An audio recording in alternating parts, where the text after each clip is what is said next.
Hello, everybody. I'm John Atack, which I think people are used to by now. And this is Dr. Steven Moffic. Are you a professor as well? Well, yeah, some Oh, people, actually, people outside of the United States call me professor, and I was, but in the United States, they address me as Dr. such and such or Doc. But I was an academic in the Department of Psychiatry, and I was a full tenured professor, so that fits too. fair enough. Fair enough. And you specialize, if I've got this right, in social psychiatry. Is that right? Yes, I would say that's one of my specialties, maybe the main one. Um, Community psychiatry, cultural psychiatry, but actually those I would put under social psychiatry. So yeah, Hmm. And what, pray tell, is social psychiatry? well, that's the problem. That's the problem. What is it? I and some colleagues are now trying to work on defining it and publishing our finding. There's a medical model that's probably still the most prominent. It came out of the 1970s by an internist named George Engel, and it's a biopsychosocial model. Hmm. So medicine and psychiatry is supposed to pay attention specifically to those three realms. Not only some people would add on spirituality, some people would add on ecology, but main ones are psychology, biology, and sociology, social. So what does the social mean in that? Well, in my view, I think most views, it would be our social interactions with people and everything that comes out of that. And so I would start in psychiatry with a basic relationship of a psychiatrist to a patient. That's our primary social relationship. And then you could go out to bigger groups, communities, tribes, countries, international countries, and so on, would all fit under social. Psychology would be more what's in our mind, Hmm. and the biology is more our bodies, and say psychopharmacology would fit under that, and under psychology would be psychotherapies. Now the limitation with the social is, well, what treatments would go under social? Maybe family therapy, group therapy, but then we have all these social problems out there, and the psychiatry have anything to contribute to those? So that's a long answer, but I think it is somewhat hard to define what the social psychiatry actually means. And Hmm. it's not as popular, I think, as the other two items, Hmm. because it's not obviously tuned into a treatment or treatments. Hmm. And so what would the practice of social psychiatry be? Can you give me some example of Yeah, that? exactly. So it's more like paying attention to the social factors that are involved with causing medical and psychiatric problems. There's a phrase now that's used, at least in the United States, but I think worldwide. Actually, yeah, because it came out of the World Psychiatric and Medical Associations. It's called the social determinants of health, Hmm. or social determinants of mental health specifically. So it's looking at social factors that may contribute to causing medical and psychiatric illnesses, and like poverty, like racism, like climate change, like anti-Semitism, and so forth. But the treatments are kind of what's left behind, and that's, I think, what we're trying to pay more attention to. But at least bring attention to the factors that are causing the problems in the first place, because maybe we could even do something preventive wise, Hmm. which is the biggest goal of all. How do you prevent psychiatric and social problems from harming people? And cults go in there too, another social problem. So yeah. Absolutely. So there's an overlap, in our work. That it's interesting to me that division, because one of the things I've found is that in taking people who've been involved in authoritarian cults, when they seek psychotherapy, they're often put within some kind of individual model. So, you know, not necessarily kind of primitive Freudianism, but the idea of dynamic therapy, the idea there's something in their past that has upset them, rather than something in their relationships, which is what I see when people are coming out of cults, that all of their relationships have been ripped apart and their way of relating to other people has changed. And that psychotherapy doesn't necessarily even come close to dealing with the central problem of that, which for me is that the person has, to some extent, lost their identity, lost the locus of control. Yeah, and I mean, I'm fascinated. I've come across, I have a fairly antique concept of psychiatry. Psychiatry in this country, in the UK, is looked upon as something that treats mental illness. So it treats madness at the one extreme through to personality disorders at the other end. And as you say, the approach is often pharmacological. And of course, that is, all there is to help some people. They're not going to manage without lithium or Adderall or whatever pharmaceutical. But this fascinates me. You're in a situation where you're saying, well, actually, some of these disorders and some of the emotional and mental difficulties that people have are to do with their relationship to the group to which they belong.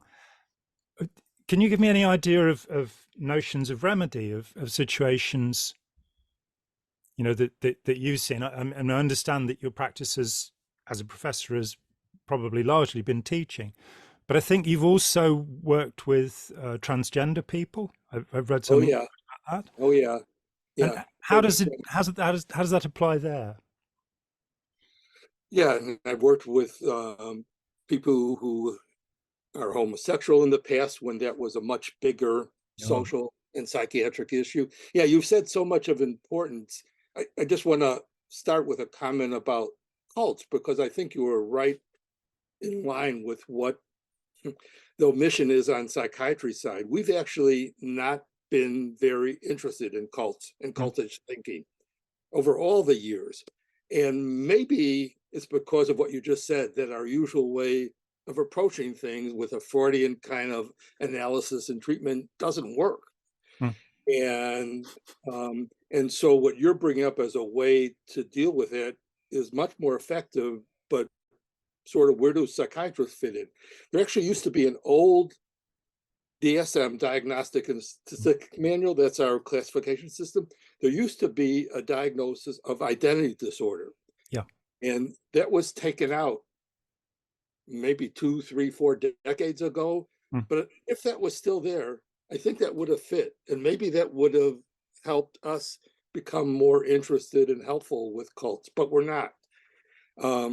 So, my thought now about all these social issues you've mentioned, including, say, transphobia mhm, as a term, I think we need a separate classification of social psychopathologies. mm, We have this one about individual psychopathologies, lots and lots of diagnoses. But do we need one about all these social problems, naming some of them like we did already? And cults is one of them: cultish thinking, racism, burnout, anti-Semitism, Islamophobia, can kind of go on and on. mm, And why do I suggest that? Because lots of people would really be against that. They say, you've got enough diagnoses in psychiatry, too many. mm, Why are you attempting to add on a whole new classification? It's because we're stuck. mm, We're not helping these problems enough. So if we medicalize them in some ways, would that lead to new research and maybe new ideas of how to address them?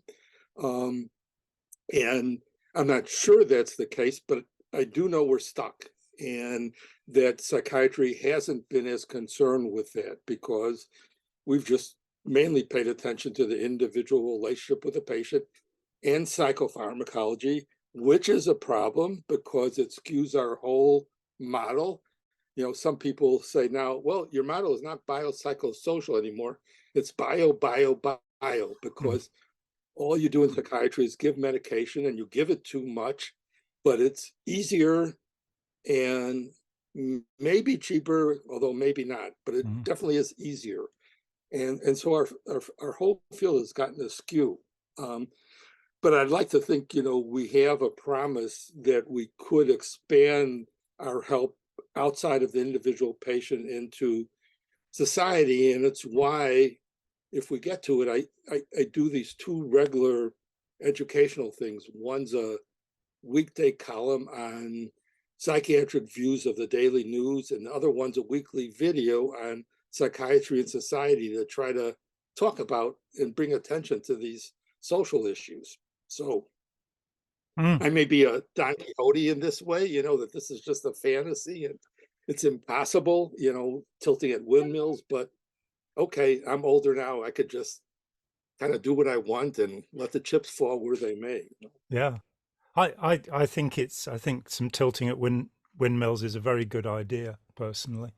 One of the things that's happened in my field, and I became aware of this in the 1990s, before 9/11, that radicalization was going on, and that people in my field, our mutual friend Stephen Hassan, for example, has spent a great deal of time developing methods of intervention for people who are fanatical. Let's just put it in those terms. So I spent quite a time in the 90s studying terrorism and trying to work out how to intervene when people have been radicalized, because it seems to me that human beings are pretty much the same. Whatever group you put them in, we will respond in very similar ways. And the methods of control that have been used over the centuries and have really started to focus, I think, in the 19th century, with groups like Christian Science and Theosophy coming along, which were very domineering. They took over their members. And so I spent quite some time trying to connect with, and I've spoken at conferences on terrorism. I was invited to work at Prevent here in the UK, and which I declined, because I said I'm willing to teach what I know about talking to members of authoritarian groups. I don't really want to be going out and talking on a one-on-one basis with 15-year-olds who've been talked into joining Daesh or something like that. It also bothered me that Prevent here is really an arm of the security services, rather than something that's there to help people. It's there to control a problem. And many of the people working in Prevent, the ones I've met, have been great. They're really good people and they're really well-meaning, but a number of them are ex-policemen, and their focus, quite understandably, is on keeping us safe, whereas my focus is on, if I can, helping the individual to recover from something. So that whole problem of radicalization, which has swept through our society, meaning that tens of thousands of people have joined Daesh or Al-Qaeda or one of the Shiite factions, there really hasn't been that much study of it, and there really hasn't been that much of an understanding. And that's perhaps because it's falling between disciplines, and perhaps the idea of social psychiatry, the moment has come to actually approach this problem in this other way. Yeah, I think you're right. And there's sort of the challenge in the whole thing. I think we do need a multidisciplinary approach. And so if psychiatrists, social psychiatrists got more involved with them, we should be able to work with other disciplines, including what you just mentioned as far as security and so forth, to work with sociologists and so on and so forth. But the interest has to be there. And, I think we underestimate, and we meening both psychiatrists and the public, how big these kinds of problems are out there, because we don't pay much attention to it. But I would presume our knowledge base, potentially would be useful. And so I do hope we'll get more involved. There was one really interesting and important psychiatrist that sort of got in the area you've been mentioning. His name is Gerald Post. He I've read died some not Post's too work, long yeah. ago, but he worked for the CIA in the United States. And so he would analyze the leaders of countries, terrorist organizations, and so forth. Some of that information came out in the public. Some of it is probably still hidden. Did he help?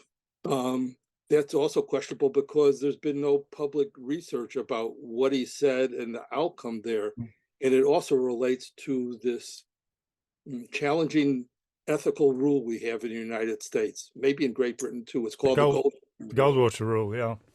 that you can't or shouldn't say anything from a psychiatric perspective about a public individual unless you have their permission, right?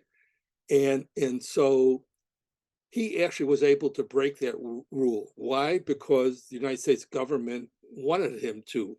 So that overcame psychiatry's rules, so to speak. So he was an exception. And the government obviously thought he was helpful because they used him for years and decades. And now in the United States, when we get presidential nominations that seem questionable from a psychiatric side, we're not allowed ethically to say anything about that, other than if we kind of go around and talk about the implications and the policies instead of the individual.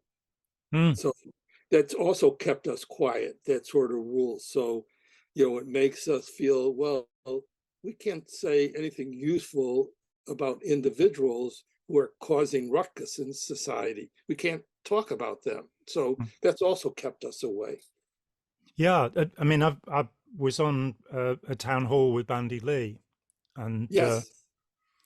She sort of exemplifies this problem that she felt that Donald Trump was a dangerous person, and so was thrown out of the American Psychiatric Association for violating the Goldwater rule and saying, but there is the matter of the public interest. There is the matter of the damage that may be caused to the public. I mean, I personally think that anybody who's in political office should be the subject of a psychiatric examination, because it seems after the fact that we've had some pretty awful people, in tremendous positions of power, and that's the case all over the world at the moment. So maybe the Robert Hare's psychopathy checklist revised should be applied to all politicians as before they're allowed into office. I don't really know, but I was fascinated by Bandy Lee's approach, and that point. I think you make an excellent point. The Gerald Post, and I thought about the Goldwater rule immediately you mentioned it, that if it's in, for the good of the cause, then it's okay to break the ethical rules whenever you want. And so, Guantanamo Bay and the violation of the Geneva Convention there, which is outrageous. 779 people, of whom 3 have had secure convictions in 20 years, just appalling. And we certainly do that with individual patients. If we think there's some risk to somebody or even property out there, we're allowed to break confidentiality. But when you apply it to people who are not patients, then it's a no-no. Bandy Lee, by the way, you may know, lost her job at Yale because of all of this, so the consequence was big. And I wrote a chapter for one of her books, the second edition, and what I told her is that I wouldn't do it if you wanted me to talk about President Trump as a person. This was to be on the environment. But I said I could definitely comment on his policies because, I don't want this to be so controversial that people aren't going to pay attention to what I said. So that's sort of a way around it. But I think her point is well taken. I think the solution is to have a small group of experts who are available to do such individual analyses. And maybe their names would even be kept private. But I think if you get a group of experts in doing this sort of stuff, that's one way to get around the rule, because certainly in the past, we got creamed because of some of the outrageous things psychiatrists said about Barry Goldwater. And it would probably happen again. So you've got to find a way to not have that happen, and kind of a group of experts who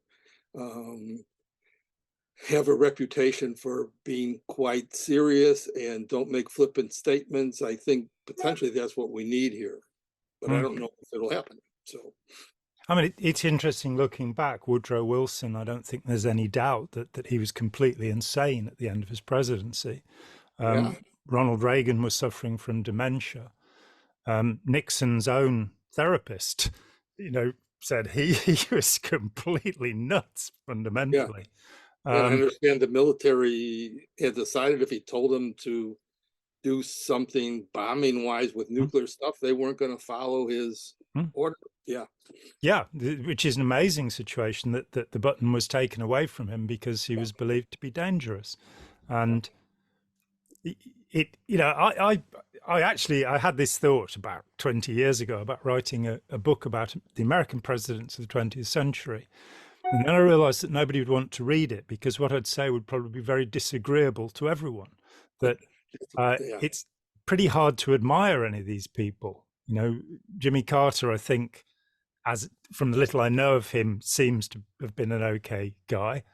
But looking at the sexual behavior of Bill Clinton, JFK, FDR, that it wouldn't be acceptable to me. So they're these difficult lads. And I got to the point where I read enough to sort of go, I don't think anybody will want this book because it doesn't have enough. I think the New Deal was great. I think Teddy Roosevelt's trust busting was a good idea. I'm Mm. not so keen on the Rough Riders and the creation of the teddy bear, but um, and looking at the 20th century, I hate to say this, but I can only think of one politician who I am confident understood what was happening and did what was best. And that politician is Neville Chamberlain, which Mm. is not a popular choice. But Yeah. he rearmed Britain in 1935 against the Labour Party's protests. They wanted the money to be spent on schools and hospitals, which is understandable, but he rearmed. He said that must be fighter aeroplanes, where Churchill was saying it should be bombers. The Battle of Britain would have been lost if Mm. that fighter production hadn't by then matched the German production. And he also tried to, he didn't go to war and has been vilified for this in 1938 because he knew that he only had 12 high altitude fighter aircraft, 12 Hawker Hurricanes, which faced against the Luftwaffe at that point would have been, very nearly the calamity that almost happened to the British Expeditionary Force anyway. And so looking at him, he was not personable. He's almost kind of possibly Asperger's or something, very clever man, very focused, possibly neurodivergent. But I think he made the right decisions and his reputation suffered horribly for it. Outside of him, and I'm not an expert on politics, but I am very suspicious of most of the people who've led us. And so would like to see the involvement of professionals who can actually assess the condition, certainly of say, the cabinet of a government, that we need to be sure that we have people who are trustworthy and have the public interest at heart rather than, Emory University did a piece where they said that every popular US president of the 20th century was a classifiable narcissist. I'm not sure if they mean the narcissistic personality disorder or just that they were people who are full of themselves. But Well, you sort of have to have some degree of more than usual narcissism to want to be a president, right? So it's kind of where you draw the line where it veers into being malignant. So, but it's certainly there. Yeah, that's very interesting what you said about Chamberlain. So, in essence, he was trying to buy time, which I guess turned out perhaps to be the right decision there, and also allowed time for the United States to finally get involved. So, but I think in at least in the United States, electing leaders now, it's so hard to find out the right things about them because they pretend about what they're going to do. They have to be charismatic to get elected, which can easily fool people. And people are looking for these immediate major solutions to the problems in their life, which is impossible. But a slower, more careful approach, like you just mentioned, is hard to do, especially It probably needs more than 4 years. So you need sort of a second term, which some presidents get, some not. But then when you get to the second term, you're already kind of not regarded as being in power so much anymore. So it's like, so in the United States, we go back and forth between these two extremes in presidents, and it's no wonder we don't get any good long-term solutions about what's wrong with our country, you know? So, but again, you know, I think if mental health professionals were involved, we could help, you know, and we certainly could be available to do personal analyses of anybody who's nominated if, you know, if politicians were willing to go through that sort of process, you know. So, yeah. Yeah, I mean, I think it's been very, very much one rule for the politicians and another for the rest of us, that they are allowed to get Yeah. away with things that we couldn't. Yeah. And by the way, you know, you mentioned Asperger's. You know, I think there was a psychiatrist named Nasser Gami who wrote a book about how various psychiatric disorders may be helpful actually Yeah. when you become a leader or a president. And so at a certain point of time, having Asperger's might have been helpful for the situation. The challenge is, does whatever disorder a president has, does it meet the time or not? But he thought there was certain advantages to being, say, a little hypomanic. I won't name names, they're in the book, Mm, but maybe hypomania at times helps. Maybe I could say something about Lincoln with his depressions because that's public knowledge. mm, Maybe that made him more empathetic and concerned mm, about people. So if your so-called psychiatric disorder, or let's say personality tendencies or emotional tendencies fit what needs to be done, it could be a plus, you know, definitely not necessarily a minus, you know, and mm, shouldn't exclude people from running. And that too is where psychiatrists could come in because, you know, I think we know more about how to understand whether characteristics are potentially helpful or not. You know, mm, there's no fine line here, you know, so you need this kind of expert overall consideration about people. And I think there's no strong line between so-called normality and mental disorders either. I think we're on a continuum for most things, and sort of artificial, sort of separating on out what we call formal diagnoses. yeah, I couldn't agree more. And I noticed you hesitated on the word disorder, and I Yeah, hesitate on that word too. That when we're talking about the divergence, the diversity of types of mind, I I'm pretty sure I'm not normal. You know, I'm pretty sure, but then I've yet to meet anybody who is. So, exactly, right. and we know with, I mean, with certain artists, Dostoevsky syndrome, what's now called temporal lobe epilepsy, um, certainly one of the greatest writers in all history, James Thurber, Charbonnet syndrome, I think it's called, where he'd see halos around everything. Ravel, the musician, had a strange condition which meant that he was brilliant at orchestrating, you know. Yeah, So I think a little bit of a disorder, you know, can be a good thing in the right place. And you know, when that's we right. come, I mean, yeah, I think you've got it, you know, and we always run into this challenge. Okay, maybe this person, this artist, is a horrible person. Yet, in certain ways, yet they can do something that's so valuable in society. The person that always come to my mind about that is Wagner.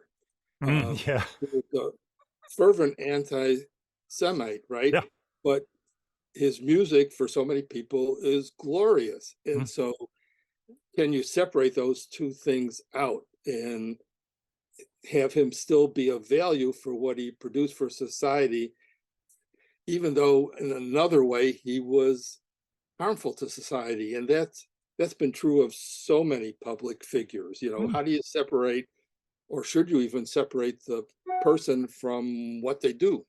yeah.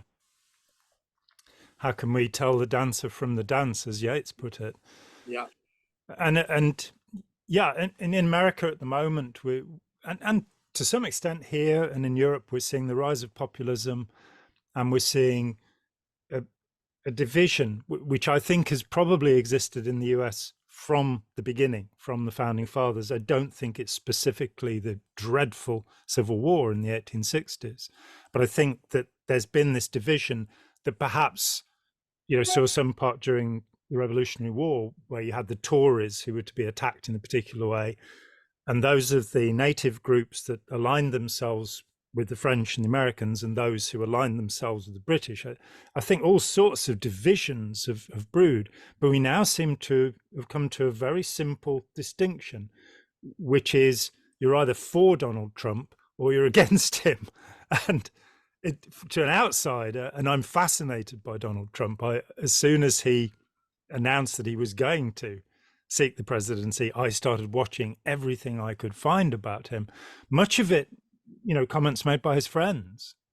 And it all did add up to something, where so many people have invested a dream in him, that they very much like any cult group where you believe that the leader has some, supreme, special, supernatural power that they'll make things work.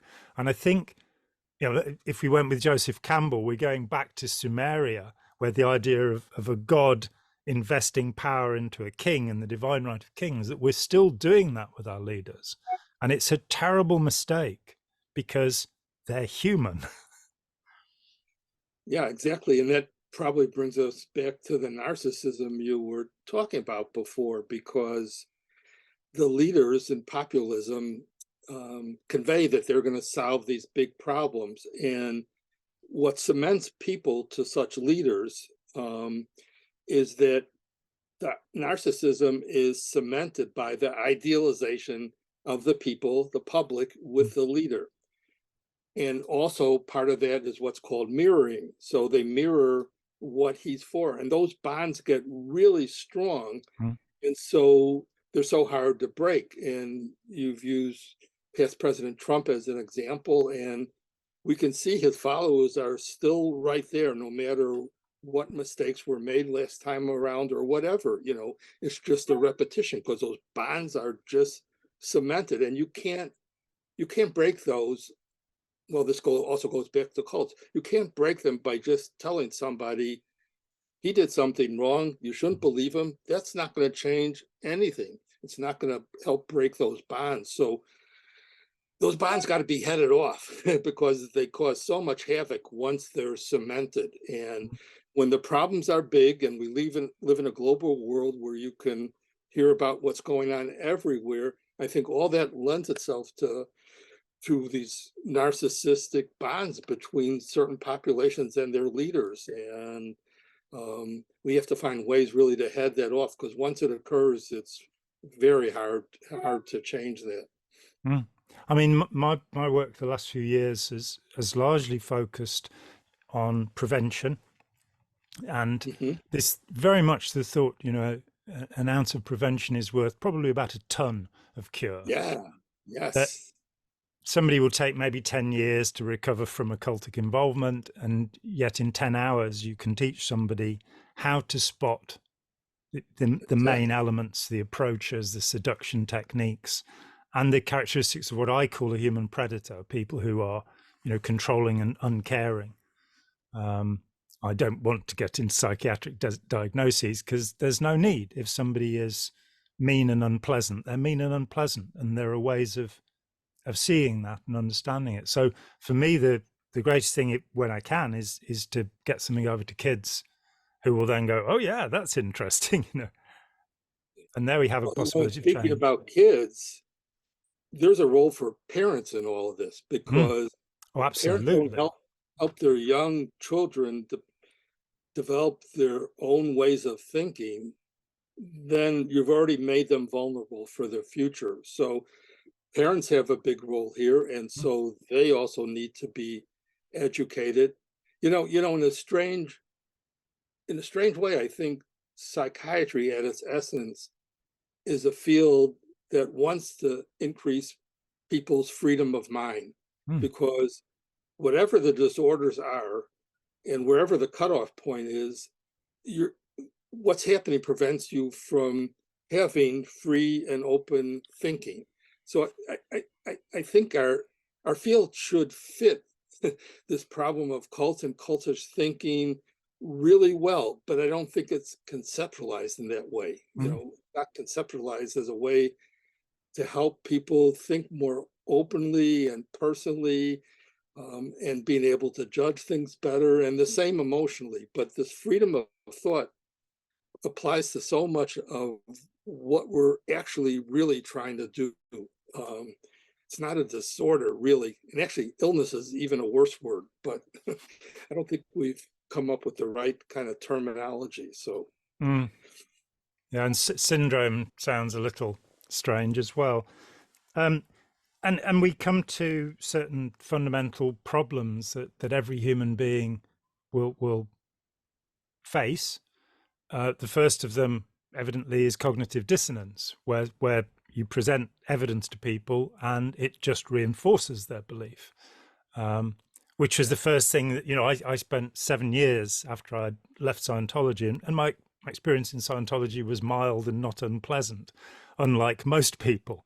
But when I left, I spent 7 years understanding the mindset of the Scientologist, and I was told by people at the Cult Awareness Network, which hadn't been taken over by Scientology back then, that Scientology, they could deal with anything, and variants of, Hinduism and Buddhism and Christianity, Judaism. But when they came up against Scientology, it was just impenetrable, because where transcendental meditation has 2 techniques, Scientology has 2,000.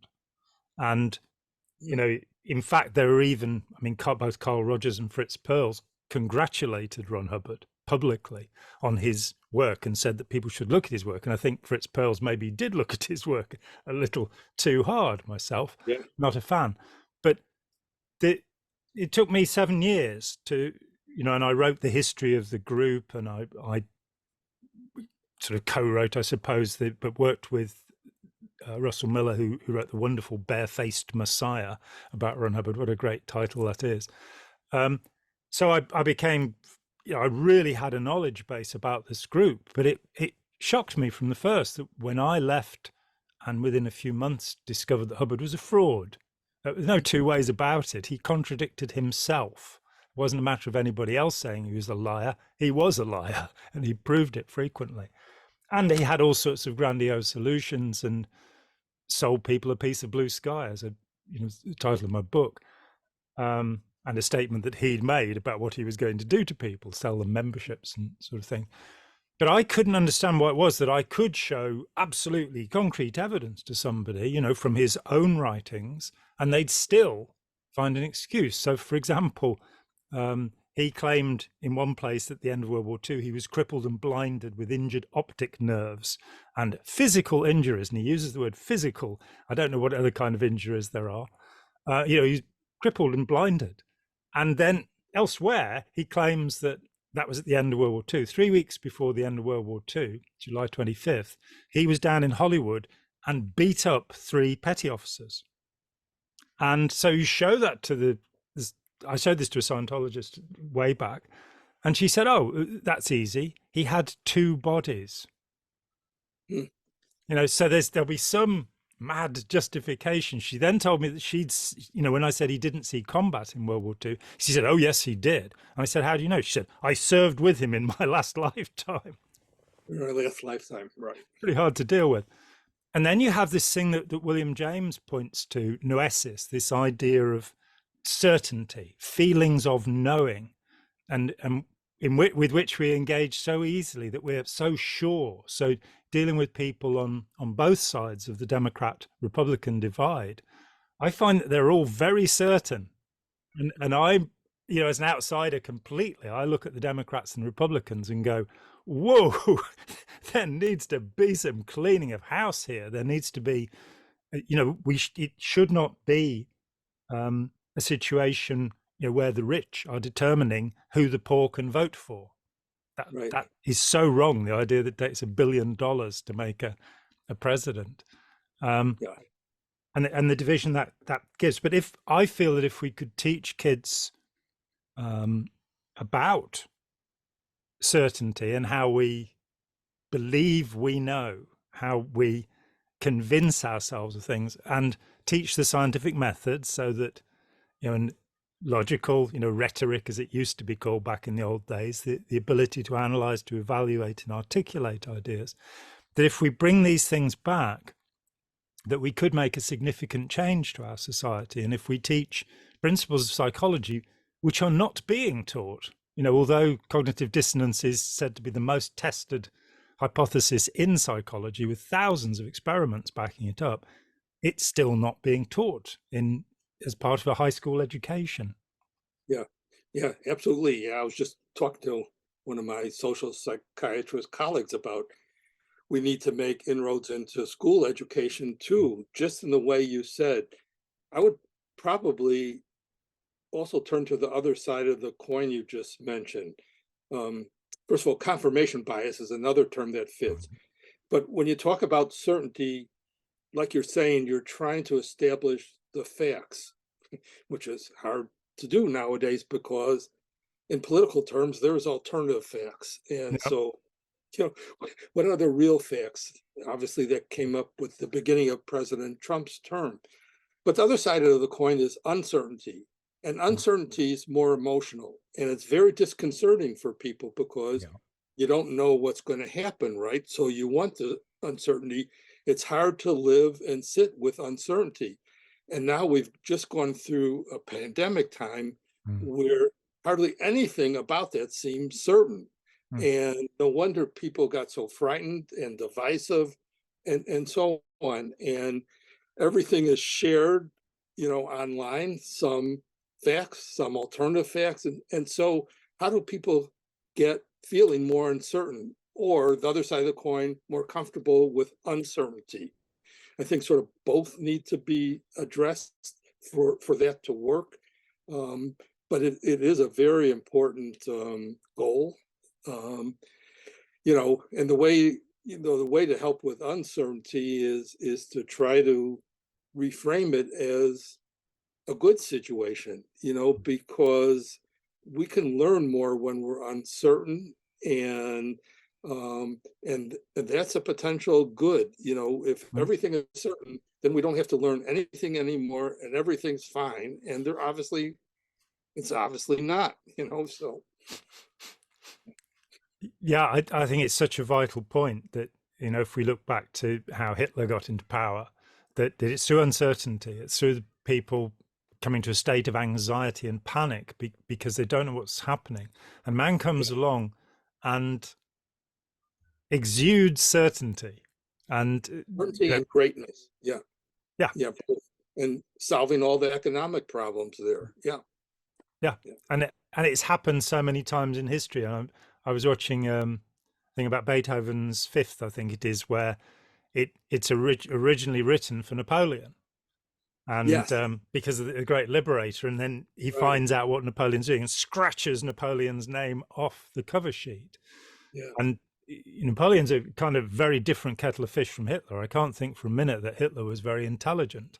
Napoleon was extraordinarily intelligent and very focused. Talking about, and I think also one of the things that's a problem in our academic system is postmodernism. That what works perhaps as a tool of literary criticism, the idea that anybody's opinion is valid and that we must deconstruct everything, when we apply that to scientific reality, to things we can test. So we're saying, well, my idea of special relativity is just as good as Einstein's, even though I haven't got the vaguest idea how it'd be constructed. There's obviously something wrong there. And I think that's swept through academia.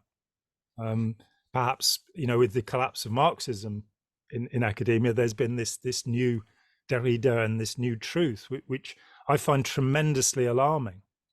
Yeah, and we just talked a little bit about the pandemic. Well, science isn't fit in stone. It changes as we experiment and research more. So when people started to say science is wrong as far as what physicians who were experts were saying about what should be done, like you don't have to wear masks at the beginning, and then we found out you do, so that disqualifies science. No, that's a tribute to science. you learn as you go along. And how were we ever to know what to do at the beginning of the pandemic, because it was so different? Mm. So obviously it took time and it took experimentation, and that led to changes. But then people misinterpret that as science is invaluable because they didn't have the right answer right away. That's not science. Mm. Yeah. And I mean, as Stephen Jay Gould said, that you have a magisterium of belief and a magisterium rather of evidence, and ne'er the twain shall meet, or rarely. Yeah. And the idea that science is a belief system, you know, or a religion even, rather than, as you say, it being a method and approach, which is forever looking to refine and Yeah. better our understanding. And it means that, you know, certain things have been overthrown completely. When Yeah. Semmelweis decided that we ought to wash our hands before delivering babies, he eventually was driven mad from the dissent, or as part of that. Barry Marshall coming along and saying that ulcers were caused by the bacterium Helicobacter pylori. I got caught in the middle of that because when I first heard about that, went and started asking for a test, and they wanted to, you know, stick tubes in from both ends and do all of this stuff. And I'm saying, no, you just need a little drop of blood. It took 9 years to get that test. And at the end of it, yes, I was positive for H. pylori. Since then, it's been suggested, say, by Professor Tim Spector at King's College, that maybe we need Helicobacter pylori. So killing it off, it's just keeping the growth of it to the right level. So our understanding of the problem changes, and that's really positive and healthy. But I think so many people have become anti-science because they don't get that. They don't get that. And we have also seen vested interests in science, of course, you know, and nuclear proliferation has not necessarily been very good for humanity. And, you know, those were scientists, but the idea that we can now generalize about what science is, and we can now generalize about and suggest that all the people who work in science are faithful adherents to some, you know, system. For me, it's like, you know, 2 rabbis in the room, there'll be 3 opinions. And and that's a really good and healthy thing in science, that there are people, you know, at the extreme, that I'm happy that there are people who challenge the idea of global warming. It should be challenged. The evidence to me seems overwhelming for the last 30 years. And the only argument seems to have been how much humanity is causing it. Whether it's happening or not, it's happening, you know, with the melting of the ice shelves and this kind of thing. Yeah. Yeah. You know, I think, unfortunately for my field, psychiatry, the science part of that is even more challenging because the brain is so hard to investigate. So we don't have a lot of, quotes, facts that the rest of medicine could rely on, like lab tests, like x-rays, and so on. You know, most of what we conclude is by judgment, and that's really open to questions. So, and I think it contributes to the stigma of psychiatry and so forth. But our field is, we want to be more scientific, but it's just so hard to get concrete research results because the brain is so complicated and so hard to examine. So we're kind of behind in a way, but it's not for lack of trying. Yeah, and it's, I mean, neurology has you know, really burst out into the open in the last 40 years with things like Oliver Sacks, I suppose, made it a popular subject. Very brilliantly. But we are left at this crossroads when the Diagnostic and Statistical Manual, when the 5th edition came out in 2012, there was such an uproar about, we should be waiting now to find out what the neurology is of these conditions. And there was all of this enthusiasm about, you know, in the last 10 years, we've made more progress in the whole history of neurological examination. And that statement has been made every year for the last 40 years. And we still don't, despite the enthusiasm of so many people. There's a neurologist called Robert A. Burton, who was he was at Mount Zion, University of California in San Francisco, and he wrote a book called The Skeptic's Guide to the Mind. And he's the only neurologist I've read who said, don't get too enthusiastic about what we found out. We've made great claims, but we can't necessarily justify them. In the last year, we've seen melatonin, serotonin, and oxytocin all fall under meta-analyses which say, oh, they don't seem to do what we thought they did. The human brain, serotonin in different parts of the brain has different significances. Melatonin may not actually be associated with sleep, as we've believed for so long. That may be one of the effects of it. So as you say, you've got a couple of hundred brain regions with incredible communications, not just the 0 and 1 of a computer system, right, but a whole range of colors and shades that are being communicated. And we don't understand as much as we'd hope to understand, which puts us in a situation where we should use our observation. We should, if we don't have something that says, well, the glial cells are doing this to the neurons and this is going on. If we can't go down to that simple mechanical model, which we've been pursuing for so long, until we get there, then the observation of people who are able to make change, who are able to do something, who've demonstrated that by, say in Northern Ireland, the Truth and Reconciliation Programme, which I think was so unsuccessful in South Africa, but in Northern Ireland, it seems to have been very helpful. It's maybe helpful that the media suppress all news of any explosions in Ireland as well, and that maybe diminishes the copycat effect, which we see so much.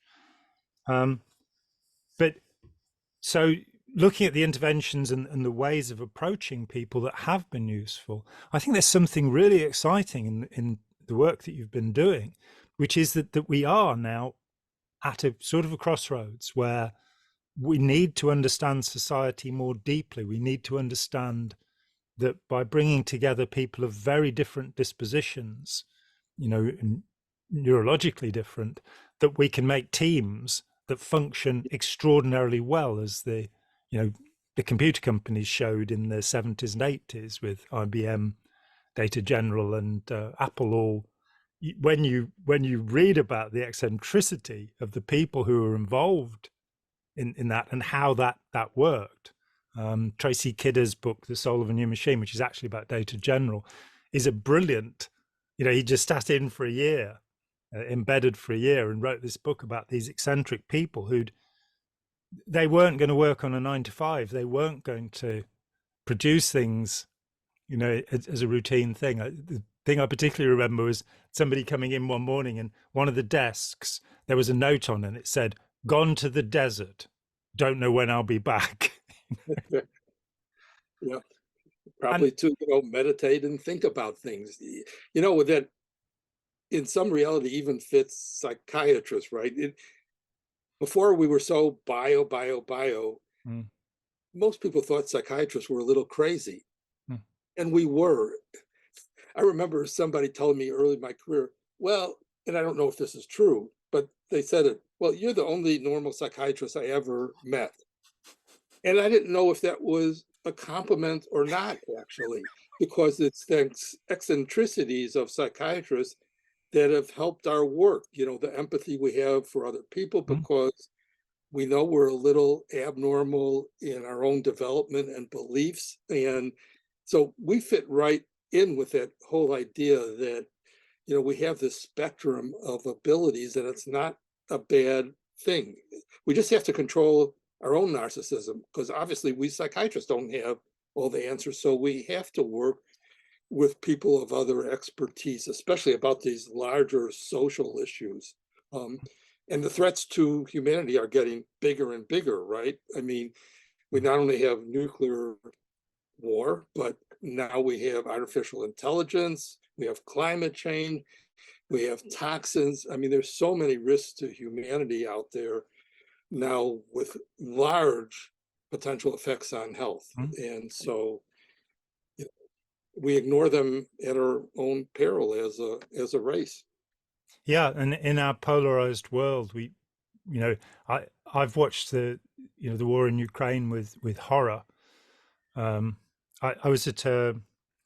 I gave a talk in St. Petersburg in 2014 to Orthodox priests, and I saw Ukrainian priests embracing Russian priests. And that's the image I have of these two people. And what's happened between because of the Russian government, because of Putin, has created this polarization. I am told that the UK has now supplied depleted uranium shells to the Ukraine, and some of them have been blown up in a munitions dump, and therefore there is radiation leaking out in the grain basket of the world in Ukraine. So sort of where is this madness going? How can we do, how can we prevent this? How can we do something about war? And I think without understanding authoritarianism and how prone we are to believing alternative facts, which are deeply alternative, and wanting to belong to a cause and identifying ourselves with an imagined community, as Benedict Anderson called it, of a nation. I am British, I am English, I live near Nottingham, this is my identity. I'm white, I'm male, I'm heterosexual, this is my identity. That this sense of identity, because as I said, that's what I feel I've dealt with when I'm dealing with members of authoritarian cults, that their identity has been hijacked. But I'm a big fan of Eric Fromm. Not his statement about homosexuals, that was just stupid and typical of the time, but his idea of a pseudo self, that which he started in Escape from Freedom in 1941, and he said this is how Nazism came about. These people haven't developed a self, they haven't grown up, they haven't become adult and responsible. Their identity is merged with the group. In The Heart of Man in 1965, he evolves this into the malignant narcissist, which is pretty much what the narcissistic personality disorder in DSM-5 gives. And I sort of went pseudo-self, and he says 60% of people in his reckoning, which is the same number that Schopenhauer gave, the same number that Stanley Milgram came to in his first experiment, 62.5%. And more recently, we've had Jane McGregor at Nottingham University, 60% of people. I don't know where this number comes from or why, but it keeps coming back. Rather than the old 80-20, we're getting a 60-40. And this idea that if they're a malignant narcissist, and they, as Fromm says, he disagrees with Freud, it's not because they love themselves. He says, no, they don't know how to love. And so their self is constructed by adulation from the outside. But by saying malignant narcissist, he has opened the door to benign narcissists and benevolent narcissists. And maybe Emory University's, summary of presidents and what we mean by narcissism. I mean, Havelock Ellis introduced the term before Freud and said it's somebody who doesn't want to have sex with other people. It's somebody who masturbates only. And you're going, well, that seems like a quite good reading of the Greek myth to me. Whereas this idea of this person, we're using this word, and Craig Malko at Harvard Med School has talked about healthy narcissism, which I just find the most confusing notion, that we've labeled this thing as something wrong, and this is the healthy version of it, like healthy depression, or, and then actually there could be such a thing as healthy depression, thinking about it. Whoops. Yeah. I've talked myself into that one. Yeah. I think well, first of all, what you said about Russia and Ukraine, I can't believe that couldn't have been headed off in a preventive way. Yeah. By the fact that the Russians went to the border and stayed there for months before they invaded, didn't somebody get the idea that something was going to happen and what could be done to stop it?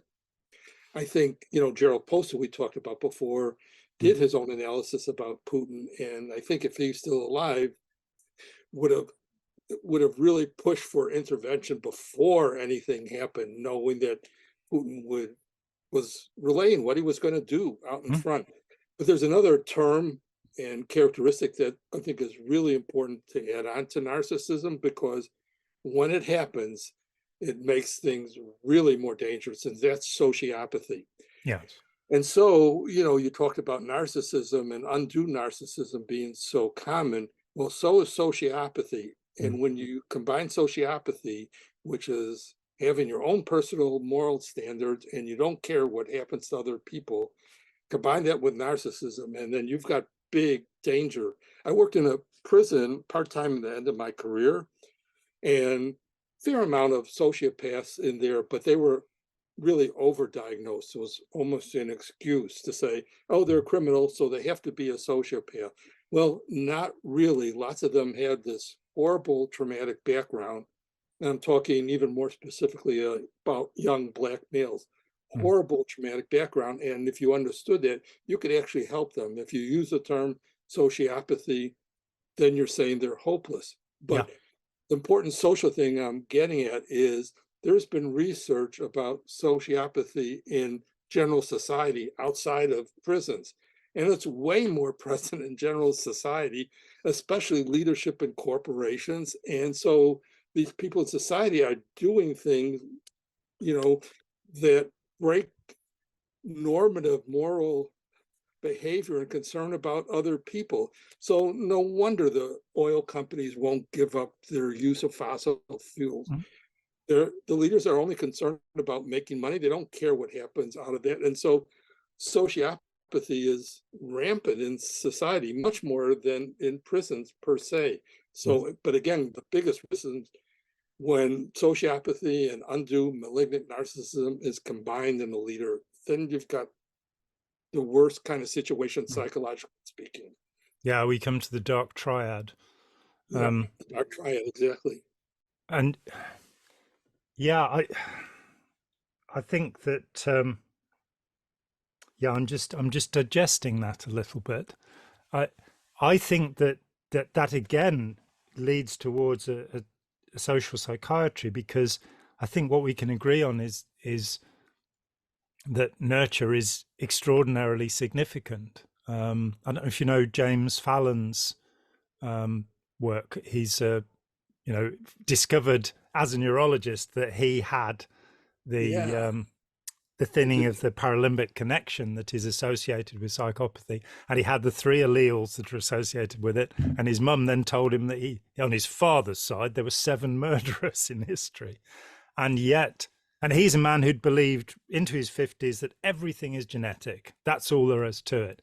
And then he realized that it was only because his mother had realized that there was something a little off about him when he was a toddler, that he'd been brought up to recognize other people and not to harm them. And so he will prank people, but not destroy their lives.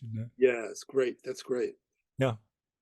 Yeah, that's a great example. Yeah, I mean, both sides contribute, nature, nurture, but like you just mentioned, parents have such a potentially important role to address those tendencies and vulnerabilities as they raise kids. But there's so many obstacles to that.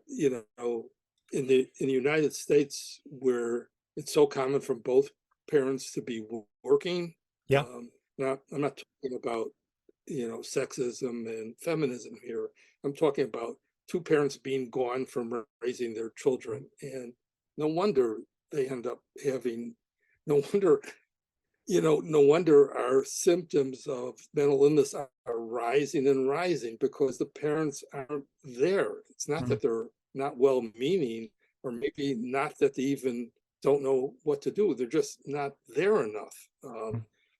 And so, if that's not a priority in society, what comes out of child development is not going to be great, even though we do have the potential for some abnormalities to end up being helpful. But like the example you used, they need to be guided in a certain way. And absent parents or ignoring that in schools is just not going to work out well in the long run.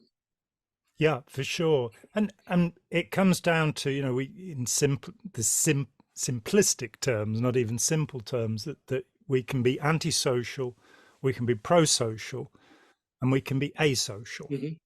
And I think, unfortunately, I experienced it as a kid, and so I'm talking like 50 something years ago, 55 years ago. I was about 13, and I was at school, and it was a quite prestigious school, and we had to wear little caps and all of this sort of stuff, very posh, and which I didn't like. And I was being taught that we were meant to follow in the footsteps of Jesus and be like him. That would be the best way. And I was also being taught that being a rapacious capitalist was the highest goal in life. And these two ideas were Mhm. running on, and it was too confusing for me at 13. It didn't make sense to me. Now, looking back, our school system is still, I think it is more geared actually generally towards compassion. They've stopped hitting kids in the school, which I think is a Mhm. very good start. Yeah. But there's this focus on, when you get the phrase that was used with my two youngest kids, as they face difficulties because we have a sleep disorder. We naturally wake around noon and go to sleep at about 4 a.m, and they were tired out of their minds. They were misdiagnosed with chronic fatigue syndrome, and it took about 3 years for me to prevail in the situation. Say they need a sleep test. They need an actigraph to see when is best for them to sleep. But it meant I had a lot of dealings with the two different schools they were at, and they kept coming up with this expression that they got to jump through hoops. It's like that school is about jumping through hoops. And I found myself in a room with 4 teachers, including a deputy head and an educational psychologist with my youngest son, and saying, but after they've jumped through all the hoops, when do they get an education? And there was a deathly silence, and Oh God. yeah, it's sort of, and I think the hoop jumping has kind of taken over that, passing exams, regurgitating information, rather than becoming involved and being motivated. My friend Ira Chalef has contributed 2 thoughts to society. One is intelligent disobedience, that we should teach children to say no, until such time as they want to agree, and to, disagree agreeably. And he also, before that, came up with the idea of courageous followership, which has now been adopted by the US military. So he's done quite well. He's actually had an influence.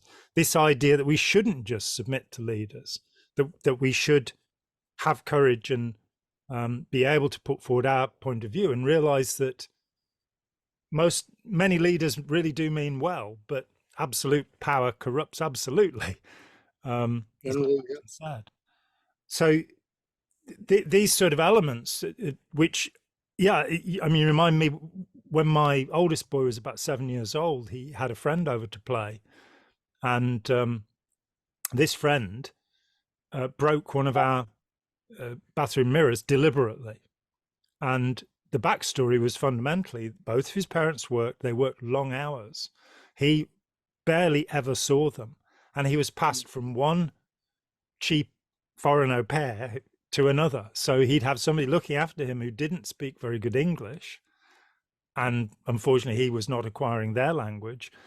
And so it was just seeing a child who was so distressed, by this being forced upon him, this life being forced upon him. And I think we're also living in a kind of bubble, this artificial world of, the so-called social media, very often anti-social media in my experience, and television and drama and movies, that half of our minds is actually in a fantasy world all the time, created by advertising and all of this. And so the simple solution that we're being proffered is mindfulness. And I have tremendous hesitation about the practice of mindfulness, because it's been unlinked from the other 7 noble truths of Buddhism, with the idea that just by meditating, you'll achieve compassion. John Kabat-Zinn said it. Daniel Goleman's recently said it. Just by meditating, you'll achieve compassion.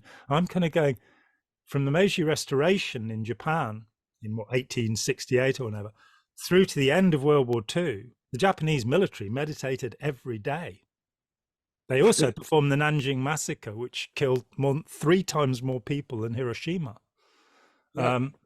Yeah, my view of meditation is probably similar to yours. I mean, I think it's a non-thinking process, may be good for relaxation, but I think it is potentially dangerous.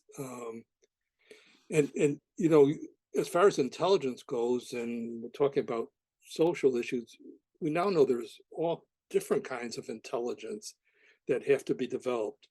There's intellectual intelligence like IQ, and what the schools want is you to learn a subject, but there's social intelligence, emotional intelligence, and so on. And kids need development in all those areas potentially, not just to do well on tests, you know. Mm.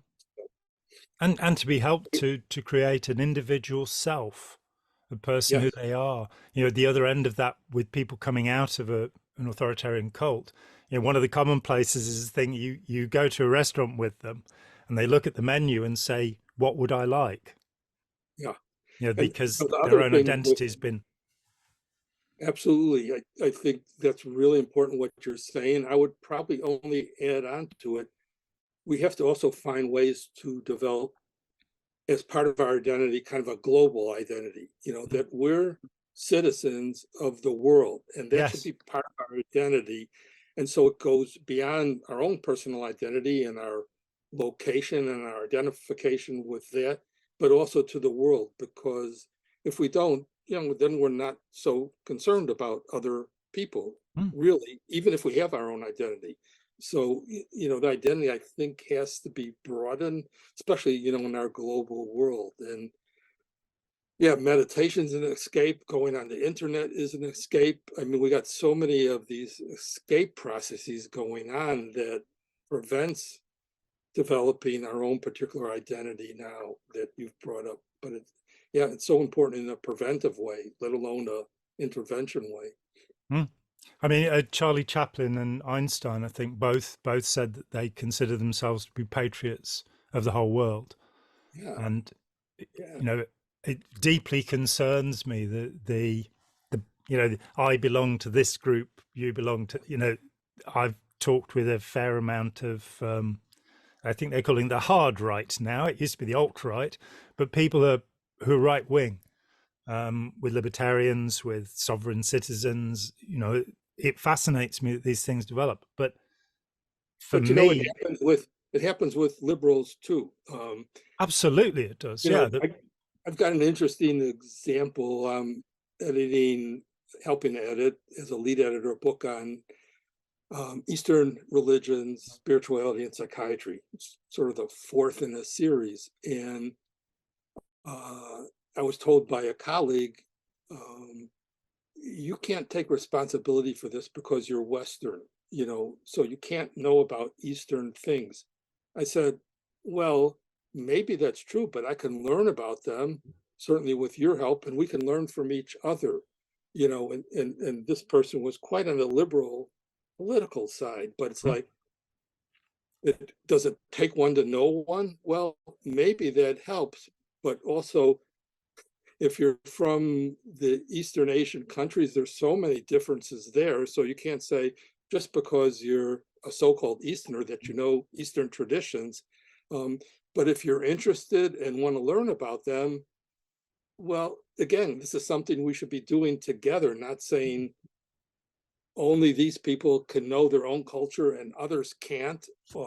You know, we need to teach each other, because that's how we learn more and can appreciate the wide spectrum of humanity and what we can offer one another from being raised in different situations. So Mm. um, I think we've worked through that, but that was holding us up in developing this book. Well, you know, only Hindus can talk about Hinduism, you know, only Christians could talk about Christianity.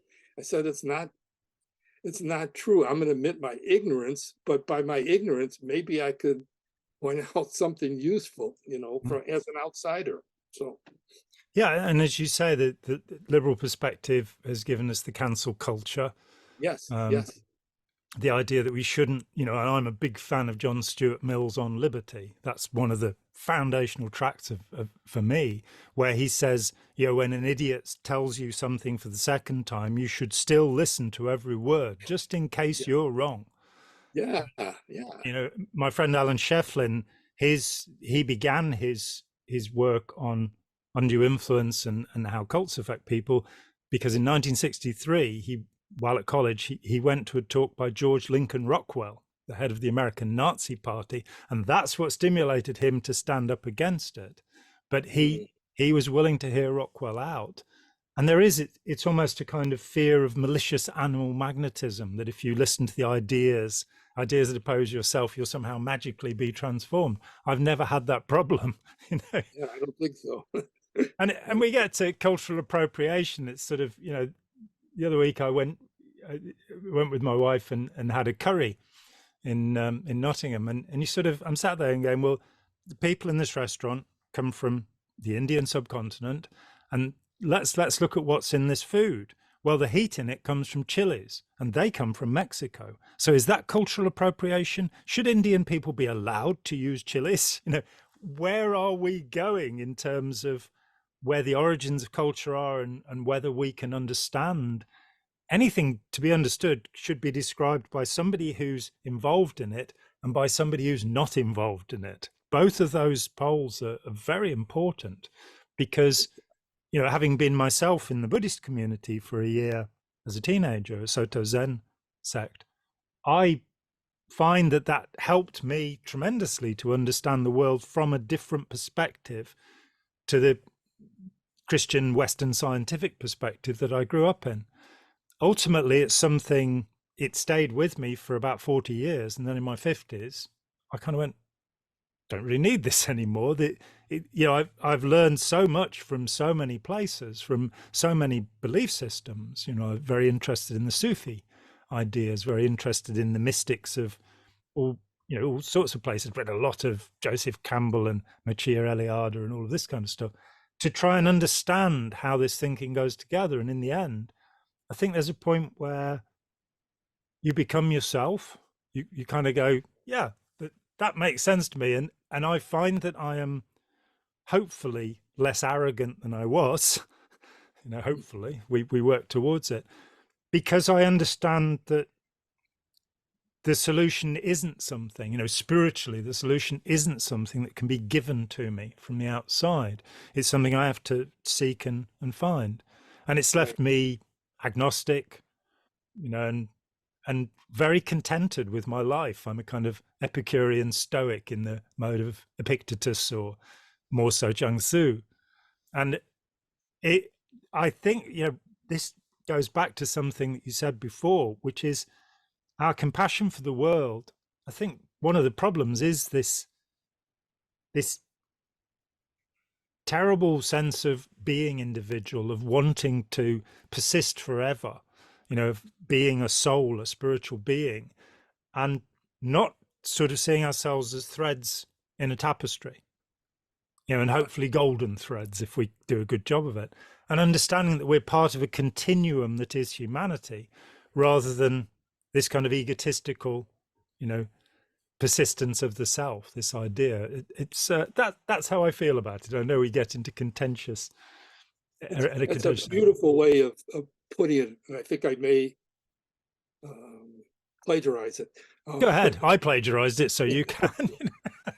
One of the things, you know about this Eastern religious book, because you and Steve have contributed a chapter, a really important chapter of caution, to watch out for cultish thinking in these areas. But anyways, I was just working on a chapter about the Eastern traditions of death and dying, right? Yeah.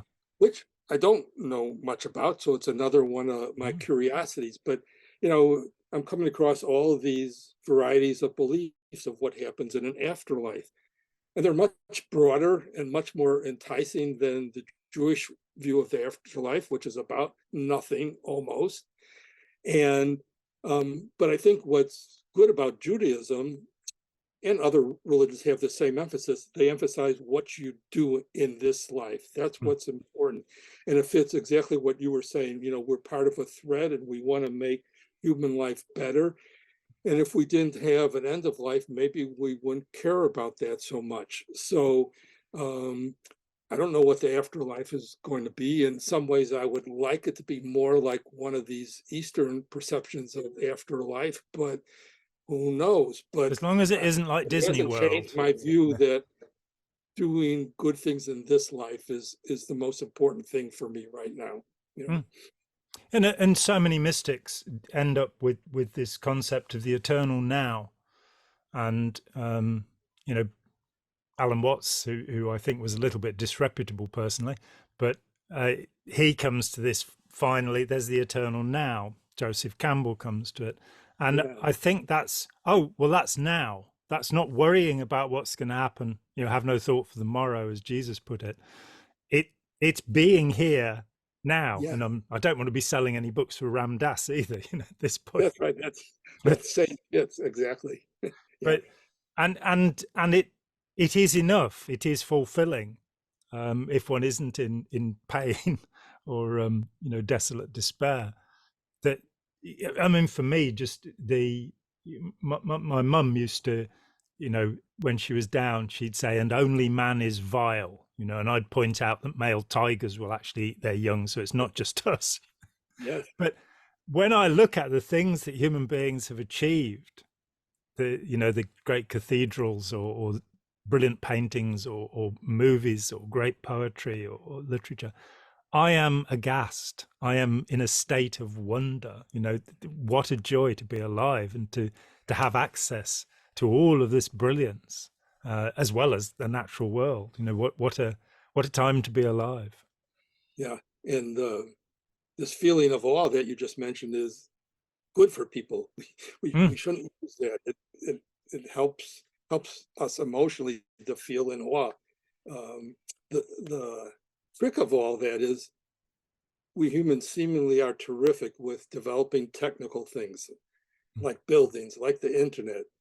We haven't advanced that much in our human nature as far as our emotional and psychological development. So we have these great technical skills, but lag behind in other ways. So we gotta help our human nature catch up with our technical expertise. So Yeah, yeah, absolutely. The evolution of human behavior.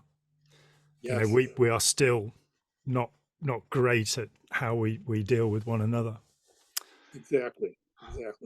Well, Yeah, this has been entirely fascinating for me, and thank you so much. We'll perhaps arrange a rematch in a couple of months' time or something if you have the time.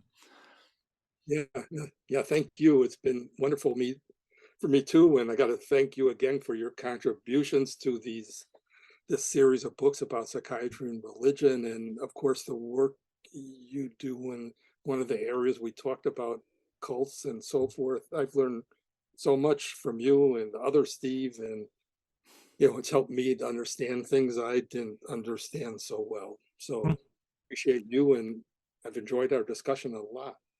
Yeah, me too. And I, you know, I really have learned something which is very positive and very interesting. The notion of social psychiatry, which I have heard about, but had not understood. And you've helped me towards more understanding of it, at least. And I thank you for that. Good. Well, maybe I'll use this tape to help educate other people about social psychiatry and social psychiatrists. So Sounds good. I think Okay, we had a good conversation about it. Yeah. great. Thanks very much. Hi, John here. Thanks for watching. We'd appreciate it very much if you would click like, as well as subscribe, and click the bell for notifications. Every dollar helps, and we welcome new patrons on Patreon, or you can make a one-off payment with any currency through PayPal. Thanks so much.